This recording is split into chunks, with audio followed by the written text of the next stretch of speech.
The most dangerous place you can be is somewhere that feels good but produces nothing. Not every comfortable season is a blessed season. Some of them are traps. You're not at peace, you're just not being challenged. And those two things feel identical until you look up and realize 3 years pass and nothing in your life moved. The wrong relationship would do this to you. It doesn't hurt, so you assume it's healthy, but it doesn't grow you either. It just exists. The wrong job pays you enough to keep you quiet, but not enough to make you build. The wrong city, the wrong circle, the wrong routine. None of them are painful. That's the problem. Pain is an honest signal. It makes you move. Comfort is a dishonest one.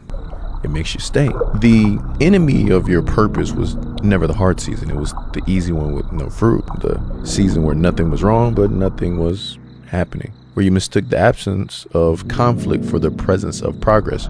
You weren't thriving. You were just not suffering, and you called that enough. God didn't design you for maintenance mode. Rest is intentional. Comfort zones are not rest. They're avoidance. And the longer you stay, the harder it becomes to leave because nothing is pushing you out. You have to push yourself. The fruit is the tail, not the feeling. If it feels good but builds nothing, it's not rest. It's a slow death with a nice view, and you won't realize what it cost you until the season you were supposed to be ready for arrives and you have nothing to show.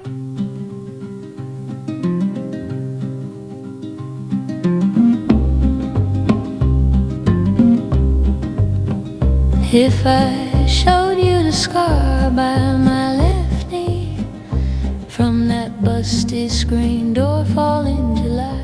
The comfort zone is a behavioral state within which a person operates in an anxiety-neutral condition, using a limited set of behaviors to deliver a steady level of performance, usually without a sense of risk. Read that slowly, because it is not saying what you probably assume it is saying. I've lived my own long years, they didn't get me far. Still I'd pick you over what came before.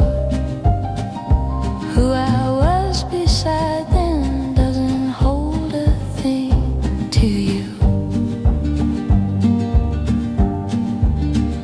Let them talk, let them keep score. None of it gets in, none of it means more. I know the way you look at me, like I'm worth staying for. It says nothing about happiness. Nothing about laziness or fear or a lack of ambition. It does not even describe a place, though the metaphor of a zone makes it nearly impossible not to picture one. What it describes is a state, a way of operating, something you are doing continuously at a level of awareness so low it feels like nothing at all. The zone is not somewhere you go.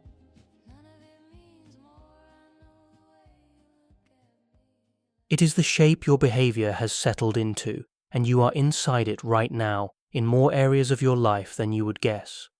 4 claims are packed into that sentence, and each one is a door. The state is anxiety neutral, which is not the same thing as pleasant.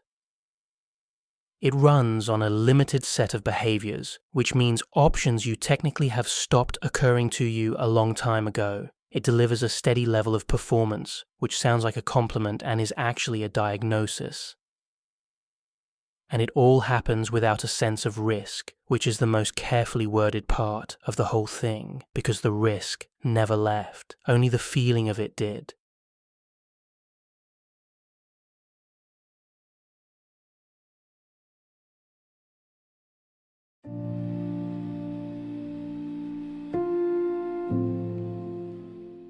Start with the first claim because it is the one everybody gets wrong. Anxiety neutral does not mean peaceful. It means the alarm is off. What the definition is careful not to say is that anything else is on. Think about what it actually feels like deep inside a long-held routine. Not the first month of a comfortable arrangement, which genuinely does feel like relief, but the 3rd year of one. The dominant note is not contentment, it is a kind of flatness, a low ambient dissatisfaction that has no object, which is exactly why it is so hard to fix. You cannot point at the problem because the problem is an absence. People reach for words like stuck or restless, or they notice that time has started moving faster while somehow containing less, and they are all describing the same climate. Nothing hurts and nothing pulls. An old observation from philosophy maps this perfectly. Human experience swings like a pendulum between two stations, pain on one side and boredom on the other. Want something and you suffer its absence. Get it, and the suffering does not convert into satisfaction.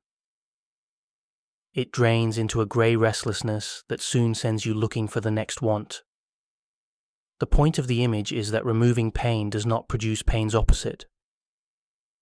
It produces a vacancy, and the vacancy has a texture of its own, and that texture is the actual weather inside a comfort zone.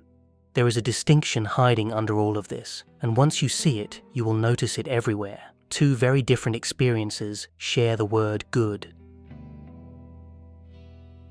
One is relief, the pleasure of something aversive going away, the tension that eases, the plan that gets cancelled, the hard thing successfully dodged. The other is engagement, the pleasure of something demanding being present, absorption, effort, the particular satisfaction of doing a difficult thing adequately. These are not two flavors of the same feeling, they come from opposite directions. And a comfort zone is a machine that produces the first one constantly while being structurally incapable of producing the second, because engagement requires a gap between what a task demands and what you can already do on autopilot, and closing all such gaps is precisely what the zone is for. Relief is cheap and instant, engagement is expensive and slow. A life that optimizes for relief will quietly hollow out its capacity for engagement and never register the loss. Because registering a loss requires a comparison, and the comparison is with an afternoon that never happened. You cannot miss the version of yourself you did not build. That is not a poetic flourish. It is a real accounting problem, and it is the reason a person can be doing objectively fine and feel in some hard-to-defend way that they are disappearing. The scariest description of this condition ever written comes from a 19th century theologian who pointed out that the most dangerous form of despair is the kind that does not know it is despair. Lose money, lose a job, lose someone, and the world registers it, and so do you. But a self can be lost quietly, one unattempted possibility at a time, so smoothly that no one notices, least of all the owner. Whatever else the comfort zone is, it is the behavioral machinery of exactly that kind of loss. It never takes anything you can point to, it takes the things that were never tried. Hold on to that, because the obvious next question is the interesting one. If the payoff is this thin, why does every mind on earth keep building these states? The answer is not weakness. The answer is that your brain is doing its job, and to see that, you have to look at what the job actually is.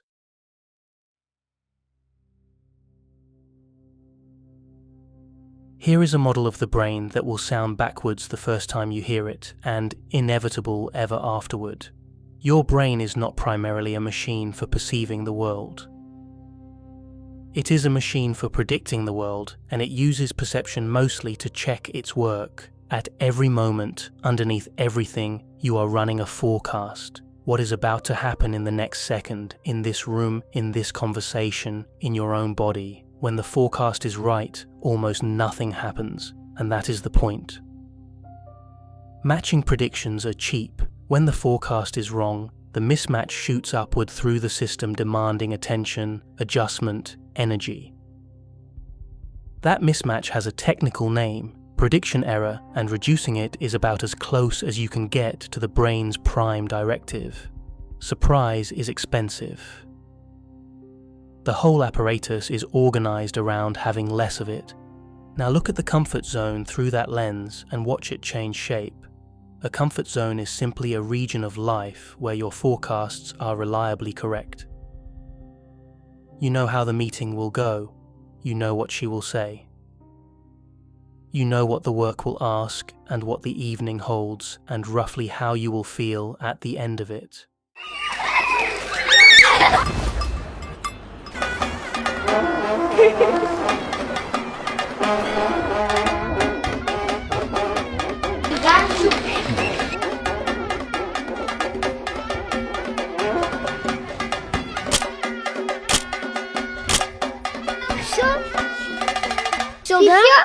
shoulder. And anxiety, in this picture, stops being a character flaw and becomes something almost respectable. It is the signal that one of your models is about to be tested and might fail. The dread before the unfamiliar thing is not a malfunction. It is a forecast of forecast failure, which means the pull toward comfort is not you being weak. It is your mind performing its central function correctly. A brain that sought out surprise for its own sake would be a brain that had stopped doing its job, but there is a defect in the directive. There are two ways to reduce prediction error, and they are not equal. You can improve the model, which requires walking into situations where it currently fails, which is costly and unpleasant and slow. Or you can shrink the territory, restricting your life to the situations the existing model already handles, which is free and works instantly. Both strategies quiet the alarm. Both feel identical from inside. Only one of them keeps working when the world changes. Shrinking is the shortcut, and it is available everywhere, at every moment, in every domain. Take it consistently for a decade, and you arrive somewhere genuinely strange, a mind with a model that is beautifully, immaculately accurate about a world it has quietly trimmed down to fit. You will be right about almost everything you encounter. You will have arranged to encounter almost nothing. Through the night,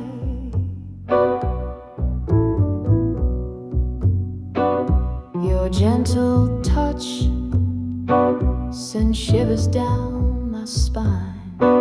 Your gentle touch, darling, tells me you're all mine. In your loving arms is where I wanna be. You're the only one who can set this old heart free. Oh honey, you're my desire. Set my lonely heart on fire. When you're near, the world feels right. Wanna love you through the night. The options that stop occurring to you. Buried in the middle of the definition is a phrase that reads like filler and is actually the sharpest diagnostic tool in the whole sentence, a limited set of behaviors. Any creature that can learn has a property worth knowing about called behavioral variability. Put it in a situation and it does not produce one fixed response. It produces something drawn from a spread of possible responses, and the width of that spread determines what it can learn. Consequences then sculpt the spread. Responses that pay off become more likely. Responses that fail become less likely. Over time, the spread narrows around whatever has worked. This narrowing is how skill gets built, and it is also how skill becomes a cage, because the narrowing does not stop when it reaches good enough. Give it enough repetitions under stable conditions, and the spread collapses almost to a single point. One response arrives instantly and reliably, and the alternatives are not rejected, they are simply no longer generated. That is the crucial distinction. You do not stand at the crossroads and decline the other paths. There is no crossroads, there is a corridor. And here is the part that should genuinely unsettle you. The corridor does not feel like a corridor.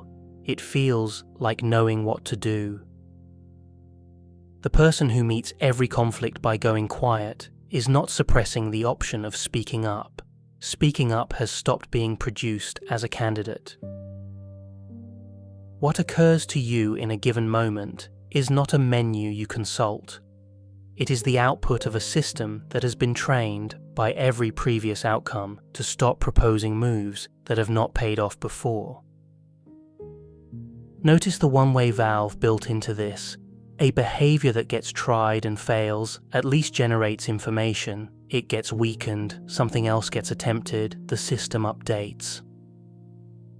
But a behavior that is never tried generates nothing, and so is never updated, and so stays improbable forever. Its absence protects itself. The repertoire only ever shrinks in the untested direction, and the shrinkage is invisible from inside because you cannot notice the absence of an idea you did not have, which suggests a very different way to take inventory of your own walls. Do not ask what you are afraid of. That question produces flattering, dramatic answers, and fear, as we will see shortly, is a terrible surveyor anyway. Ask a duller question. In each situation that recurs in your life, how many different things do you actually do? Count them honestly. Wherever the answer is one, you have found a wall, and it did not announce itself with any feeling at all. The plateau wearing a medal. The third claim in the definition, a steady level of performance, is where the trap gets institutional. There is an assumption almost everyone carries, so obvious it is rarely said out loud, that performance improves with experience, that years spent doing a thing convert automatically into getting better at it. The assumption is false, and the definition tells you why.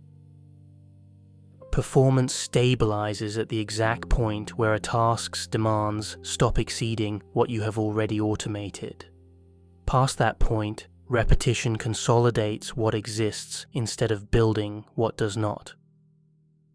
The curve flattens, and the flat part can extend indefinitely. A person can put 20 years into a craft, performing competently every single day, and be measurably no better in year 20 than in year 4. Not because they stopped caring, but because a system built to reach adequacy and then conserve did precisely that. Once you accept this, steady performance stops being a neutral fact about someone and becomes evidence. It tells you the relationship between the person and the task, specifically that the task is being met by a repertoire that no longer has to change to meet it. Stability in a skill is the fingerprint of a challenge that has been fully digested. Now for the institutional part, which is where it gets quietly vicious. Consistency is usually what the world rewards.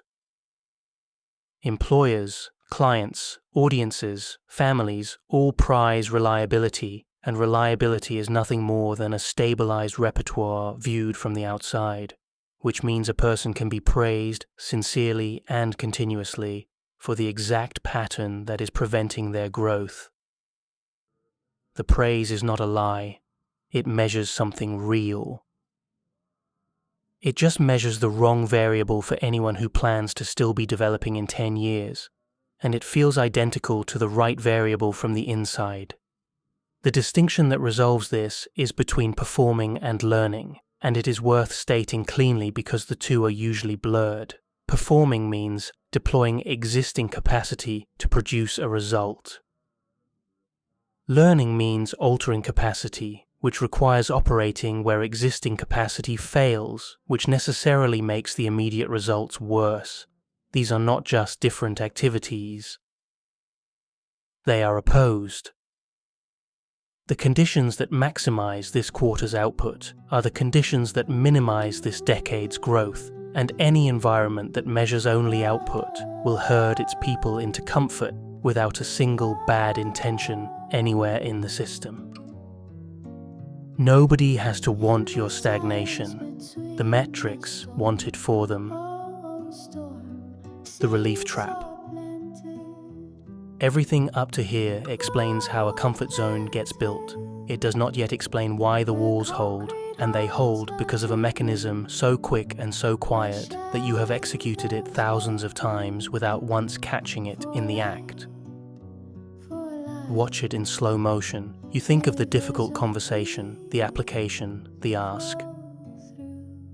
A spike of dread arrives. You decide, reasonably, not today. And within seconds, the dread drains away. Like whispers carried on the wind, stories untold begin to bridge the spaces. That training is a reward, delivered instantly, and it was delivered for one specific behavior, avoiding. Psychology calls this negative reinforcement, and it is routinely confused with punishment, and the confusion matters.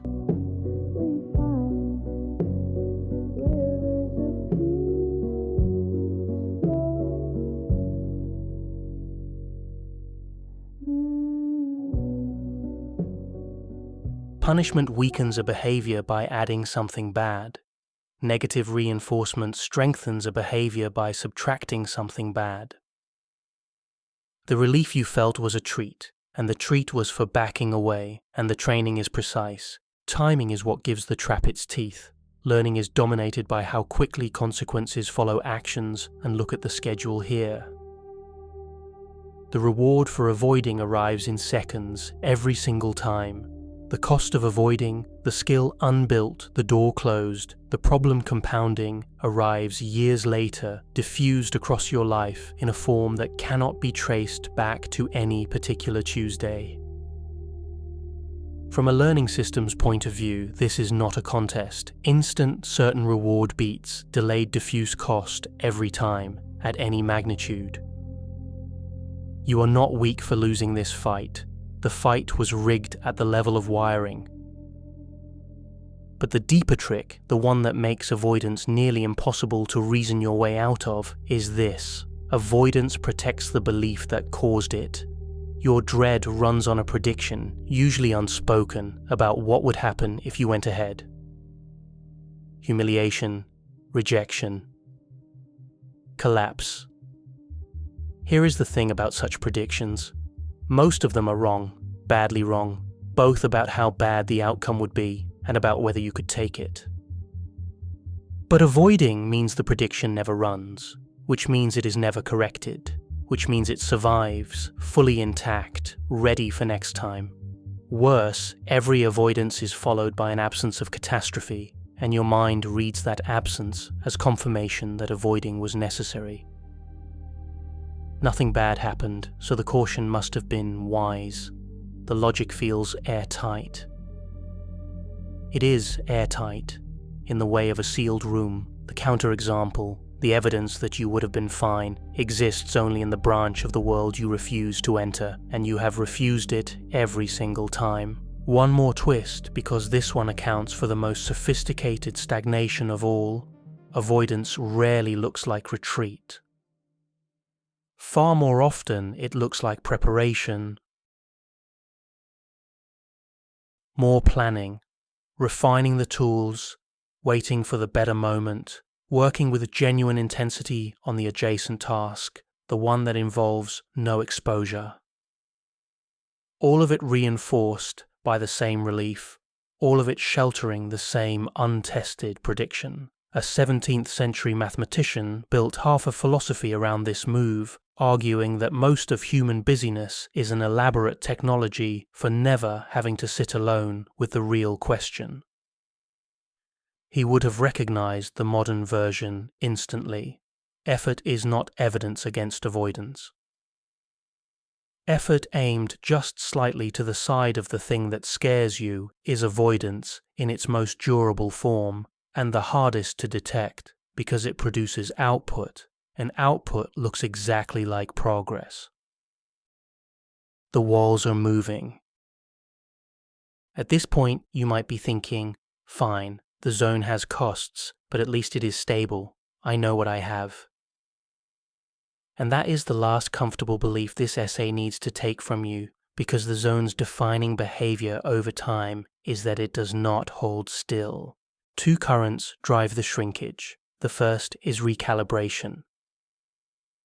Your tolerance for difficulty is not a fixed trait. It behaves like a muscle, maintained by use, atrophying without it. Go 3 years without one genuinely uncomfortable conversation, and you do not keep the tolerance you had at the start of those years. The threshold where discomfort tips into intolerable drifts downward because your nervous system never measures difficulty against an absolute standard. It measures against recent experience, and recent experience is exactly the thing that has been narrowed. The zone sets your gauge, then shrinks, then the gauge agrees with the shrinkage. The second current is spread. Avoidance, remember, is rewarded, and rewards generalize. Situations adjacent to an avoided one start picking up a share of its charge. Things that were neutral acquire a faint difficulty by association, and the moment they carry any difficulty at all, avoiding them pays its own little dose of relief, and the training extends. The territory of the avoided grows outward from wherever it started, on its own, without a single decision from you. Compound the two currents and you get the property that makes this whole condition so hard to catch from inside. A shrinking zone feels identical to a stable one. Comfort is defined relative to current tolerance, and current tolerance is falling in sync with the walls. So the person inside never experiences a narrowing life. They experience an ordinary life in which, oddly, a growing number of things have turned out to be unreasonable, impractical, not worth the hassle. The rationalizations arrive fully formed and genuinely persuasive because their job was never to be true. Their job is to keep the contraction from being noticed, and they are extremely good at their job.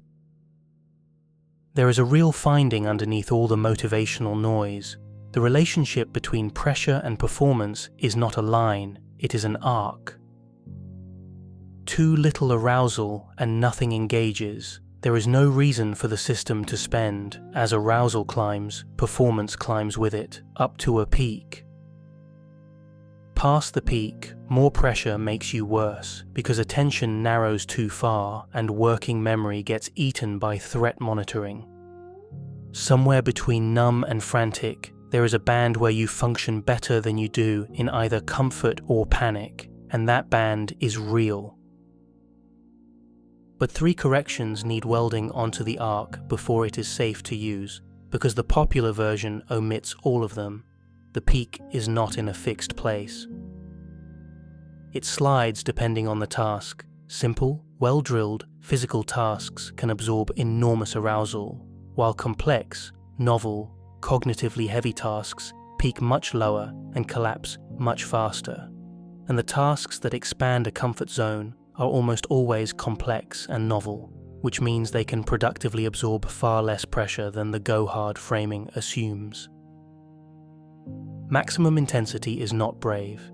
It is wrong about the shape of the curve for exactly the kind of work in question.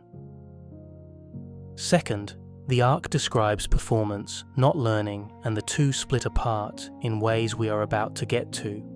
The pressure level that flatters your output today may build nothing, and the level that degrades your output may be building the most. Third, the arc is a snapshot with no time axis. A dose of pressure that sharpens you for an hour can corrode you across a season. The oldest ethical tradition in the West already had the deep structure of this figured out. Every virtue lives between two failures, one of deficiency and one of excess, and courage sits not opposite cowardice but between cowardice and recklessness, and the reckless miss the mark just as completely as the cowardly, only with better publicity. The mean that tradition insisted is not a midpoint you can calculate. It moves with the person, the day, and the task, which is why hitting it is genuinely hard, and there are many ways to miss. The feeling of learning is not the feeling of winning. Now for the finding that should reorganize how you read your own discomfort, because it is one of the best replicated results in the study of learning, and almost nobody lives by it. Conditions that make you perform well during practice and conditions that make you improve are not the same conditions. They are, with disturbing regularity, opposite conditions. Practice that feels smooth and fluent, where the answers come easily and the errors are rare, produces confidence in the moment and poor retention afterward. Practice that is slower, harder, and more error-ridden feels like failing and produces learning that actually lasts and transfers. Spacing sessions out instead of cramming feels worse and works better. Mixing problem types instead of drilling one at a time feels worse and works better. Pulling an answer from memory instead of rereading it feels worse and works better. Researchers who spent careers on this gave the pattern a name that sounds like a contradiction and is not desirable difficulty. Sit with what this does to your instincts. It means your felt sense of how practice is going is not just unreliable, it is inverted. Fluency predicts forgetting, struggle predicts durability. And so anyone who chooses their conditions by how competent they feel, which is to say nearly everyone, will systematically choose the conditions that teach the least. This is not a small miscalibration at the margins. It means a person can practice sincerely for years inside conditions engineered by their own preferences to prevent change, and the whole time it will feel like diligence. The story you are defending. If behavior were the whole picture, the fixes so far would be enough. They are not, because people do not merely avoid discomfort. They defend their limitations actively, cleverly, the way you defend a claim about who you are, which is exactly what a limitation becomes if it sits there long enough. Your self-concept is not a passive record of your history. It is a working model, a set of predictions about yourself that organizes what you perceive and what you attempt, and like every model in this essay, it prefers to be confirmed. Here is the uncomfortable part, that preference does not switch off when the model is unflattering. Someone who has concluded they are bad with people, not creative, not a leader, will absorb confirming evidence effortlessly and find disconfirming evidence faintly destabilizing, even when the disconfirming evidence is good news about them. Why would a mind resist good news? Coherence.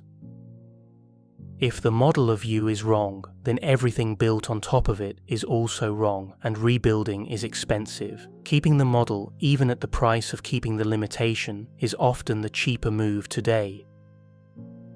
It is nearly always the more expensive move across a decade. Watch the mechanism operate because you have run it recently. You do something outside your usual range, and it goes well.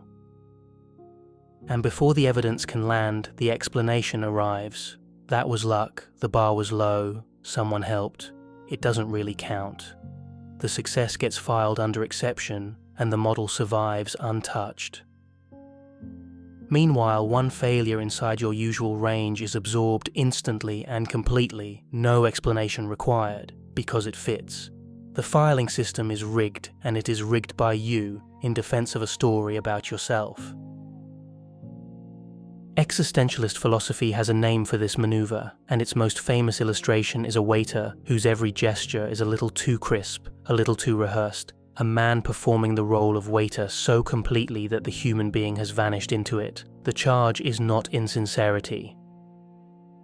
The charge is escape. He is using the role to flee something heavier, the fact that he is free, that he is always more than any description of himself, that the description is a record of what has happened and not a law about what can. Every sentence shaped like I'm just not the kind of person who runs the same maneuver. It takes a history, converts it into an essence, and then reports the prison as a discovery. The grammar does the trick. Have been quietly becomes am, and am pretends to be permanent. Practically, this means expanding a comfort zone is never just doing the new thing once. The new thing will be explained away. You have watched the machinery that does it. Expansion means accumulating instances until the story becomes harder to defend than to revise, and it means refusing, deliberately, the reflex that files each instance under fluke. Direct experience of handling something is the strongest builder of self-belief there is, stronger than encouragement, stronger than argument, stronger than watching someone else manage it. But the experience only counts if you let it count, and letting it count turns out to be a skill of its own. One more thing deserves saying plainly: much of the story you are defending, you never chose. It was assembled early, out of whatever happened to get reinforced, and it has been operating as a constraint ever since, long past the point where you would defend it out loud if anyone asked. The trap that catches the talented. There is a version of the comfort zone that has nothing to do with fear, and it deserves its own section because it specifically catches the people who think this essay is about somebody else. Every agent that acts over time faces one unavoidable dilemma: split your effort between exploiting what you already know works and exploring what might work better.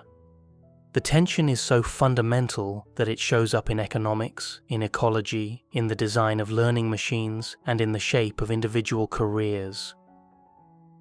Exploiting pays reliably and now. Exploring pays in mostly failure, punctuated by occasional large returns scattered unpredictably across the future. And any system that steers by recent results, which is what nervous systems do, will drift toward exploitation automatically. Not because exploiting is the better strategy, because its evidence arrives faster. Now run the drift forward through a life. You get good at something. Being good produces rewards: money, praise, identity, the specific pleasure of fluency. The rewards make the strength more attractive, hour by hour, than every domain where you are still clumsy. Time flows toward the strength compounds, and the price of exploring climbs, because exploring now means being visibly bad at something while being visibly excellent remains available one door over. Organizational researchers call the endpoint the competency trap, and notice what is missing from its construction. Fear at no point was required. This cage is built entirely out of success, which is why it is so common among the demonstrably capable and why it wears the costume of wisdom so convincingly. Doubling down on your strengths is real advice, and it is also sometimes the sophisticated name for never leaving the room. The trap tightens as the winnings grow. A person with nothing particular to their name loses little by experimenting. A person with a reputation has an identity, an income, and an audience, all leaning on the continued performance of the thing that already works. And every hour spent being a beginner again is a measurable loss from the thing that pays. There is an old American essay that calls a foolish consistency the hobgoblin of little minds, and the line is usually deployed against flip-flopping accusations, but its real target is this: the worship of your own previous positions, the refusal to contradict yesterday's self, even when today's evidence is begging you to. Consistency of that kind is exploitation dressed up as integrity, and the exit fee never changes. The road's been rough, the night's so cold, but I'm chasing that light till my final day. Don't heed the doubters, don't mind the scorn, don't let the hard times make me feel warm. Please, please, baby, don't let my hope be gone. I'm fighting my way, gonna keep pushing on.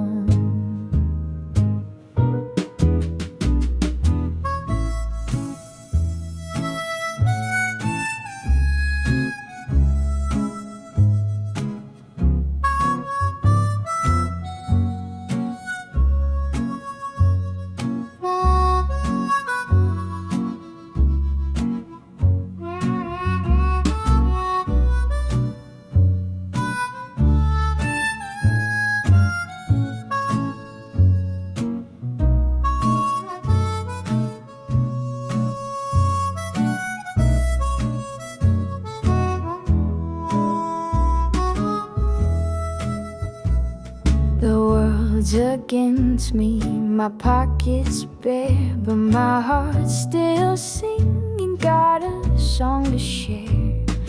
Please, please, baby, don't let my hope be gone. I'm fighting my way, gonna keep pushing. It is a stretch of measurably worse total performance, paid up front, in exchange for information whose value cannot be known in advance. No argument makes that trade feel good at the moment of purchase. The trade is correct anyway, on any horizon longer than a season. The walls other people hold up.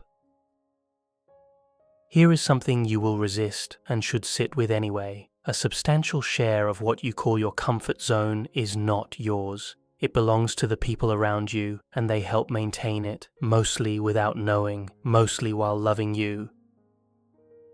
The sensitivity underneath this is ancient and not decorative. For nearly the entire history of the species, standing with the group was tangled up with survival, and the systems that monitor your standing evolved accordingly. They are vigilant, and they treat threats to status with a seriousness wildly out of proportion to modern stakes. Deviating from what your group considers normal carries a real social price, and your threat machinery bills it like a mortal one. So, beyond the wall of what you can do stands a second wall, quieter and often taller. What you can do without becoming, in the eyes of your people, someone other than who they have decided you are. Ambition that outruns a peer group generates friction. So does changing your habits, your opinions, your body, your seriousness about anything the group has agreed to treat lightly. The friction rarely arrives as opposition. It arrives as concern, as jokes, as light persistent teasing, as who do you think you are wearing the mask of what's gotten into you? Nobody involved thinks of it as enforcement. It is enforcement. Groups maintain their norms by making deviation cost a little, and the levy is collected in the smallest possible coins, and it works. A 20th century philosopher spent hundreds of dense pages on the anonymous authority behind all this, the nobody in particular whose verdicts everyone obeys. We enjoy what one enjoys, read what one reads, are shocked by what one finds shocking, and in this way, the sheer average settles over everything like weather. The disturbing part of the analysis was its scope. This is not a lapse that happens to the weak. It is the default mode of human existence, the factory setting, and nobody imposes it because everybody maintains it. Two practical consequences fall out, and the first is the most underused lever in this entire essay. If your walls are substantially set by what your surroundings treat as normal, then changing the surroundings moves the walls without requiring you to become anyone different. The identical act shifts from difficult to unremarkable depending on the room you attempt it in. This lever is stronger than willpower, and it keeps working on the days willpower doesn't show up, and people still reach for it last, because it is easier to imagine becoming a braver person than to admit the current room is doing much of the holding. The second consequence explains a mystery you have probably lived. Expansion tends to stall at the precise point where it would become visible. Private change is nearly free. You can read, plan, train, and prepare forever at no social cost, and many people do exactly that, forever. The moment the change goes public, the moment the group has to update its file on you, an entirely different bill comes due. A great deal of what gets called self-sabotage happens at exactly that threshold, and it stops looking mysterious the instant you check which wall was actually being approached. Why knowing isn't enough. You now understand the comfort zone better than almost everyone you know, and a fair prediction is that this changes nothing, because there is one mechanism left, and it explains why insight and action live on different continents. The costs of leaving are immediate, concrete, and felt in the body. The benefits are delayed, abstract, and imagined. A mind weighing that trade is not comparing two things of the same kind. and the exchange rate is brutal. Value collapses steeply with delay, steeply enough that a small reward now routinely beats a large reward later. Stack onto this the fact that you forecast your own feelings badly and always in the same direction. The hard thing is predicted to feel worse than it turns out to feel and to last far longer than it lasts. Your imagination renders the moment of impact in high definition and renders the adaptation afterward not at all, and adaptation is the part that saves you.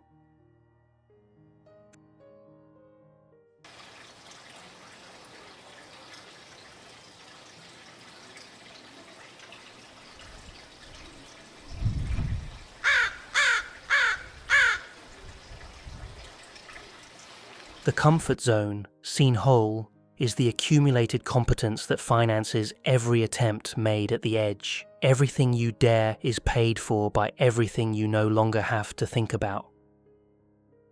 The pathology was never the room. The pathology is a border with no traffic. Someone with a solid core and a steady practice of working just past it is in the best arrangement a nervous system offers. Someone with the same core and no traffic at all is watching it shrink while feeling nothing, which is the condition this essay has been describing since its first paragraph, and the difference between the two people is not talent or courage or temperament. It is a habit of crossing.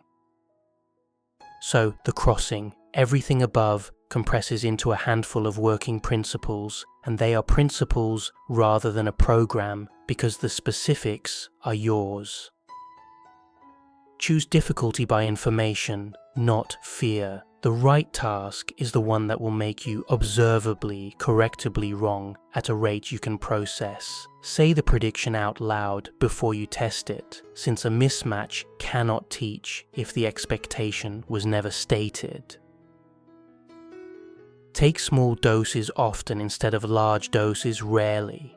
Frequency compounds and overshoot backfires. Change the conditions on purpose, so the capacity attaches to you instead of to the room you built it in. Schedule the recovery like it is part of the work, because it is the part where the work becomes you. Rearrange your environment before interrogating your willpower, since the environment votes every day and willpower votes occasionally. And when the evidence of your own expansion shows up, let it into the file. The reflex will be to call it a fluke.